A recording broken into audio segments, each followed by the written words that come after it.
Nderuar zoti kryetar, nderuar kolegë, sot Kuvendi po shqyrton dy projekt ligje që prekin drejt për drejt bërthamën e reformës në drejtësi, statusin dhe përgjegjësinë e magjistratëve dhe si dhe qeverisjen e sistemit të drejtësisë.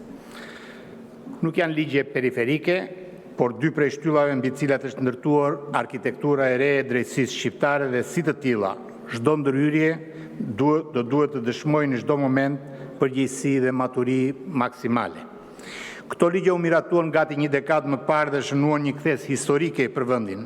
Ndan politikën nga funksionimi dhe emërimet në drejtësi, krijuan institucione të reja të pavarura dhe autonome në qeverisjen e tyre, vendosën standarde të larta për integritetin dhe përgjegjësinë e gjyqtarëve dhe prokurorëve dhe hodhën themelet për një sistem drejtësie më të drejtë dhe më efikas. Reforma në drejtësi është sot një realitet i prekshëm, me një sër arritjesh pozitive dhe të vlerësuara nga qytetarët dhe partnerët ndërkombëtar, duke shërbyer njëkohësisht si faktor kyç për përparimin e shpejtë të Shqipërisë në procesin e negociatave. Gjithsesi, sfida për konsolidimin e reformës në drejtësi në standardet kushtetuese dhe praktikat më të mira ndërkombëtare, si dhe në pritshmëritë e qytetarëve mbetet ende një betejë që kërkon përkushtim, angazhim dhe përgjegjësi. Dy projekt ligjet e sjella për miratim kanë në përmbajtjen e tyre një sër amendamentesh që janë të dobishme, të kërkuara nga rekomandimet e BE-s dhe të certifikuara nga ekspertiza e Komisionit Evropian. Gjithashtu duhet nënvizuar se një pjesë e amendamenteve përputhen pjesërisht edhe me rezolutat e Kuvendit të miratuara ndër vite. Veçanërisht ndryshimet në ligjin për organet e qeverisjes së sistemit reflektojnë kërkesa të përsëritura për rritjen e llogaridhënies, forcimin e mekanizmave të balancimit, përfshirjen e shoqërisë civile dhe rolin e avokatit të popullit, si dhe standardizimin e vlerësimit të figurës dhe pasurisë për anëtarët jo magjistrat. Në këtë kuptim, amendamentet e propozuara në vetvete janë të nevojshme dhe të pranueshme. Ne sot ndodhemi përpara një sfide konkrete. Këto dy projekt ligje duhet të miratohen, pasi siç argumentohet edhe në relacionet shoqëruese të tyre në seancë, ato lidhen drejt për drejt me procesin e integrimit evropian.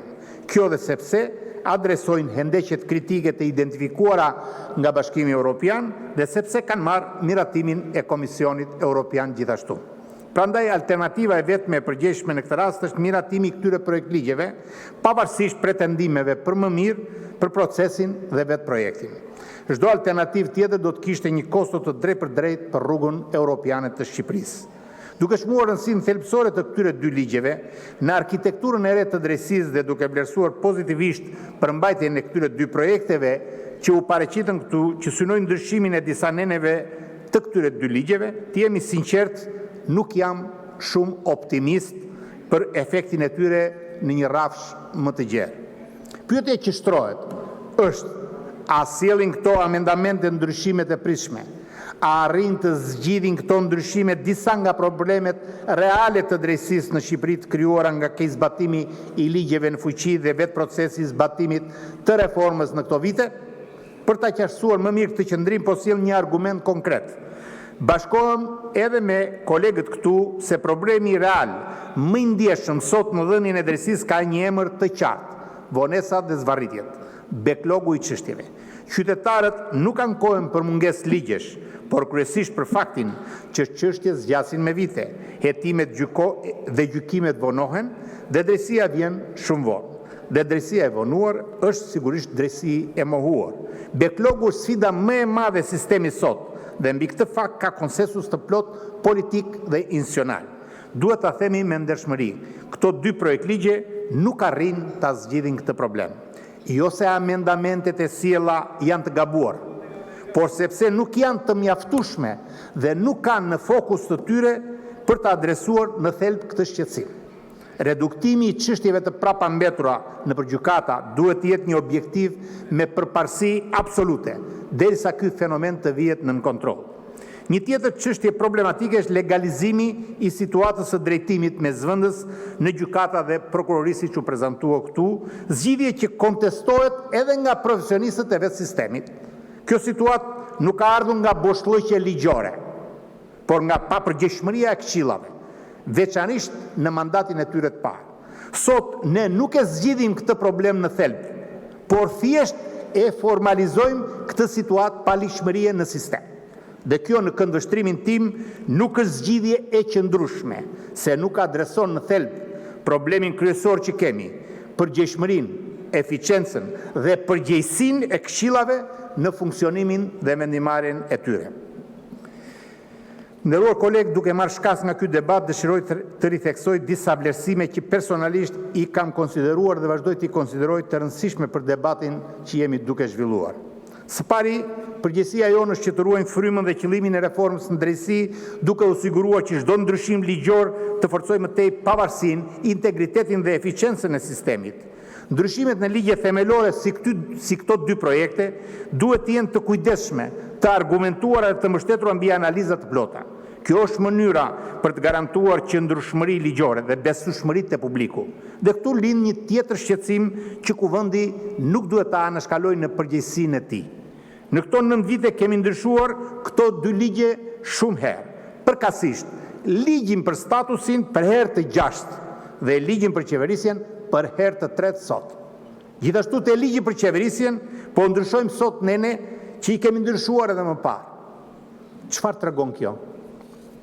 Në vlerësimin tim tregon mungesë qëndrueshmërie, parashikueshmërie dhe vizioni në procesin ligjvënës, sepse ndryshimet që bëjmë janë produkt i analizave pjesore dhe jo i një vlerësimi të thelluar dhe gjithëpërfshirës.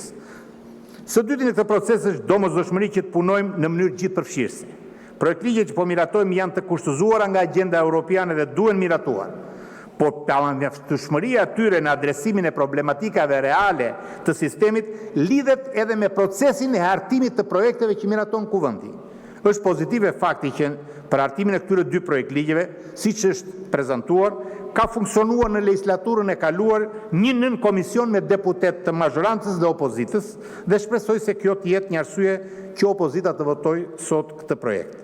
E konsideroj pozitiv dhe argumentin tjetër se janë angazhuar dhe 5 ekspertë jashtëm për këto amendamente pranë atij nën komisioni. Por këto nuk mund të jenë argumente të mjaftueshme që të përligjin mungesën e një procesi të gjerë konsultimi dhe debati profesional me të gjithë aktorët e sistemit.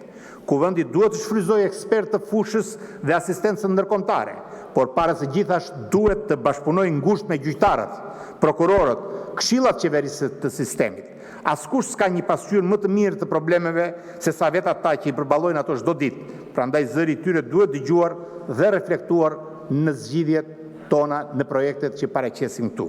Vetë fakti që institucionet e drejtësisë kanë paraqitur kaq shumë sugjerime dhe komente, disa edhe në kundërshtim të këtij projekti, është domethënës në këtë aspekt. Së treti, në çdo lloj ndryrje legislative dhe veçanërisht kur flitet për ligjet e drejtësisë, fokusi ynë i palëkundur duhet të jetë qytetari dhe shërbimi ndaj tij. Nëse ne miratojmë ligje më të mira, kjo duhet të përkthehet në gjykata që punojnë më shpejt, në vendime më cilësore, në ulje të korrupsionit dhe rritje të ndjenjës së drejtësisë në shoqëri. Efikasiteti, aksesi dhe cilësia e drejtësisë janë treguesit kryesor që qytetarët tanë presin të shohin të ndryshuar pozitivisht. Në vlerësimin tim, problemet që kemi sot në sistemin e drejtësisë nuk lidhen në thelbin e tyre me arkitekturën e sistemit të drejtësisë dhe nuk burojnë nga mangësi në ligjet ekzistuese, por para së gjithash nga mungesa e përgjegjshmërisë në zbatimin e tyre.